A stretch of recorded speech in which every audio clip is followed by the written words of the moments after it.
তো hi friend, আবারও একটি নতুন ভিডিও নিয়ে আপনাদের সামনে আমি হাজির হয়ে গেলাম। তো আজকের ভিডিওটি হচ্ছে যে জয় বাংলা পেনশন যোজনা। এই জয় বাংলা পেনশন যোজনা কারা কারা পাবেন এবং এই জয় বাংলা পেনশন যোজনা 1000 টাকা করে মান্থলি একটা বেতন দেওয়া হচ্ছে পশ্চিমবঙ্গের ওয়েস্ট বেঙ্গল সংখ্যালঘু পড়ুয়াদের। তো আপনারা কিভাবে এই জয় বাংলা পেনশন যোজনাতে আবেদন করবেন বিস্তারিত আমি এই ভিডিওতে আলোচনা করব এবং কি কি ডকুমেন্টস লাগছে এবং আপনার বয়স কত থাকতে হবে, তো বিস্তারিত এই ভিডিওতে দেখতে থাকুন।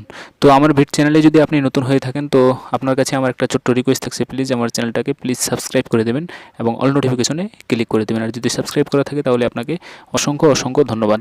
তো আপনারা দেখতে পাচ্ছেন পশ্চিমবঙ্গের সকলের জন্য পেনশন জয় বাংলা উপকৃত হবে 60 লক্ষ মানুষ জয় বাংলা পেনশন যোজনা। তো এখানে আপনারা দেখতে পাচ্ছেন যে পশ্চিমবঙ্গের মুখ্যমন্ত্রী প্রায় প্রতিনিয়ত বিভিন্ন প্রকল্পের মাধ্যমে রাজ্যবাসীর উন্নতি করার জন্য মরিয়া।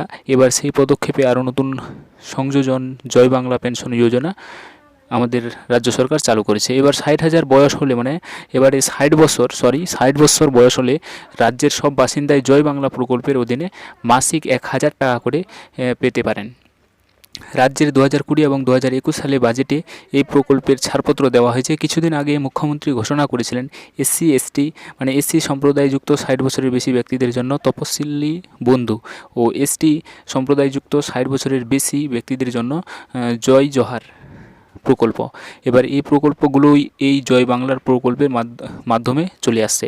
এছাড়াও আগে যে সমস্ত ব্যক্তিরা বিভিন্ন প্রকল্পে, যেমন বিধবা ভাতা বা যেসব মাসিক ভাতার মহিলারা 6 থেকে 700 টাকা করে পেতেন, তারা সবাই এবার 1000 টাকা করে পাবেন বলে ঘোষণা করেছেন আমাদের মুখ্যমন্ত্রী মমতা ব্যানার্জি। এরপরে অর্থাৎ সমস্ত সরকারি পেনশন প্রকল্পগুলোকে একটি ছাতার আওতায় আনা হচ্ছে, আর সেই প্রকল্প হলো জয় বাংলা প্রকল্প। জয় বাংলা কোন কোন প্রকল্পকে একত্রিত করা হচ্ছে এখানে আপনার স্ক্রিনে দেখতে পাচ্ছেন। তপশিলি বন্ধু নতুন স্কিম, এটা জয় জোহার নতুন স্কিম, মানবিক নতুন স্কিম, লোক প্রসার প্রকল্প, বার্ধক্য বিধবা পেনশন স্কিম, তারপরে বার্ধক্য বিধবা পেনশন স্কিম, কৃষকদের বার্ধক্য পেনশন এবং শিল্প ও তাঁতিদের বার্ধক্য পেনশন।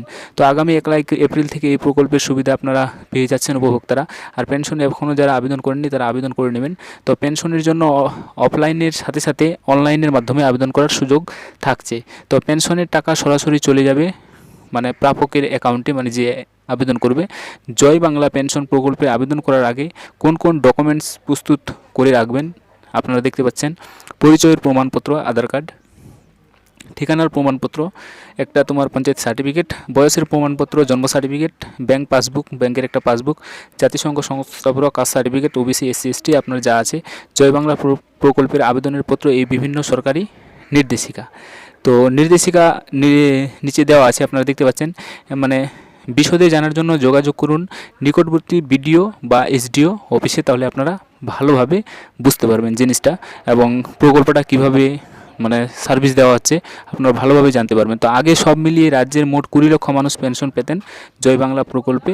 সব মিলিয়ে 60 লক্ষ মানুষকে অন্তর্ভুক্ত করা হয়েছে এই জয় বাংলা প্রকল্পে। এই প্রকল্প সরকারের খরচ হচ্ছে 1200 কোটি টাকা। তো থ্যাংক ইউ বন্ধুরা, আপনারা বুঝতে পেরেছেন। তো এই ধরনের নিত্য নতুন ভিডিও পেতে আমাদের চ্যানেলটাকে প্লিজ সাবস্ক্রাইব করে রাখবেন। থ্যাংক ইউ, ধন্যবাদ।